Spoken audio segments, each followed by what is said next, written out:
Nama saya Enak Bizarin Putra dan saya menerapkan 11 dari kelas 11 IPA 6. Hari ini saya akan mempresentasikan tentang demokrasi, partisipasi politik, pemilu, dan Bawaslu.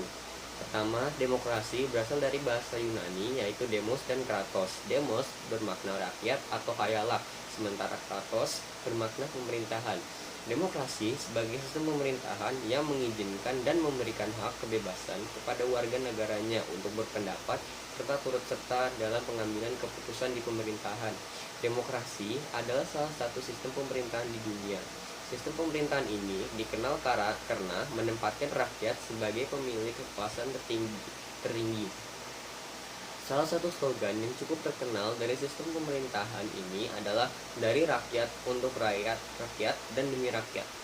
Pada negara yang menerapkan sistem pemerintahan ini, suara atau kekuasaan rakyat diwakili oleh sebuah lembaga legislatif. Di Indonesia, lembaga legislatif terdiri atas 3 lembaganya, yaitu Majelis Permusyawaratan Rakyat, Dewan Perwakilan Rakyat, dan serta Dewan Perwakilan Daerah. Kedua, partisipasi politik. Peran serta atau partisipasi politik dapat diartikan sebagai penentuan sikap dan keterlibatan hasrat setiap individu dalam situasi dan kondisi organisasinya, sehingga pada akhirnya mendorong individu tersebut berperan serta dalam pencapaian tujuan organisasi serta ambil bagian dalam setiap pertanggungjawaban bersama. Kebalik dari partisipasi politik adalah sikap apatis. Seorang dinamakan apatis jika dia tidak mau ikut serta dalam berbagai kegiatan politik kenegaraan dalam berbagai bidang kehidupan. Yang pertama, partisipasi politik secara konvensional, misalkan diskusi politik, membentuk dan bergabung dalam organisasi kemasyarakatan, komunikasi personal dengan pejabat pemerintah atau pimpinan politik, memberikan suara dan mengikuti kegiatan kampanye yang pada umumnya diselenggarakan oleh partai politik. Yang kedua, partisipasi politik secara non-konvensional, misalnya demonstrasi, pembangkangan tanpa ada kekerasan, dan mogok. Selanjutnya, pemilu. Pemilu adalah sarana pelaksanaan kedaulatan rakyat yang dilaksanakan secara langsung, umum, bebas, rahasia, jujur, dan adil dalam Negara Kesatuan Indonesia berdasarkan Pancasila dan Undang-Undang Dasar Negara Republik Indonesia tahun 1945.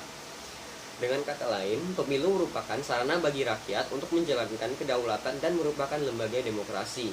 Pemilu merupakan kegiatan menghimpun suara rakyat untuk menentukan jabatan-jabatan politik, baik eksekutif maupun legislatif. Dalam pemilu, rakyat berpartisipasi memilih presiden, wakil presiden, anggota DPR, DPD, DPRD, provinsi, dan DPRD kabupaten atau kota. Menurut Undang-Undang 188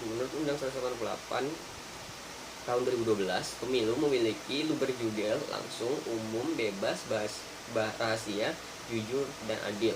Pemilu dilaksanakan setiap 5 tahun sekali. Penyelenggaraan pemilu ada 3, yaitu DKPP, Dewan Kehormatan Penyelenggara Pemilihan Umum, Komisi Pemilihan, dan Bawaslu. Bawaslu itu merupakan badan pengawas pemilu. Bawaslu dibentuk berdasarkan Undang-Undang Nomor 22 Tahun 2007. Bawaslu terdiri dari tingkat nasional sampai tingkat daerah TPS, yaitu Bawaslu Republik Indonesia, Bawaslu Provinsi, Bawaslu Kabupaten atau Kota yang bersifat tetap, Bawaslu Kecamatan, Bawaslu Kelurahan, pengawas TPS dan pengawas luar negeri yang bersifat ad hoc atau sementara, dan demokrasi, partisipasi politik, pentingnya pemilu, Bawaslu. Sekian dari saya, assalamualaikum warahmatullahi wabarakatuh.